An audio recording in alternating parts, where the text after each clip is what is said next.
The third example, it says the number of math problems Amelia gets finished while doing her homework varies inversely with the number of text messages she receives while studying. This may hit close to home for some of you. If Amelia gets 12 problems finished while receiving 9 messages, how many problems does she finish if she receives 4 messages? So I've circled what we have to figure out.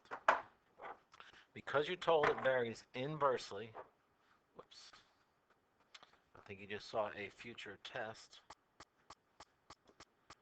uh, accidentally. The number of math problems Amelia gets finished while doing homework varies inversely. The key word is vary inversely. If it varies inversely, we need to find the constant. All right, we have um, two variables in this one. We have the number of text messages receives and the number of problems she finishes. So, how many text messages does she receive? She receives 9 text messages,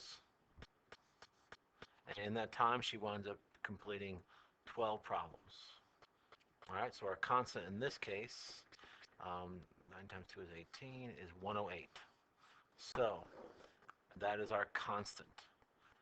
The next part we have to figure out now, how many problems does she finish if she receives 4 messages? So using the same formula, k equals yx, we now know our constant is 108, and we have to figure out how many problems she'll receive if she receives 4 messages.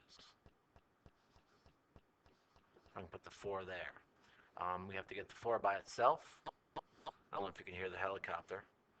I thought for a brief second that was an earthquake. A helicopter's flying close by. All right, divide both sides by 4 and you get a y. And 108 divided by 4.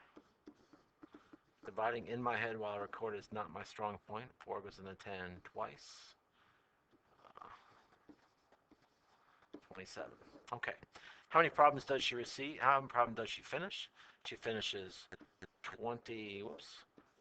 27 problems.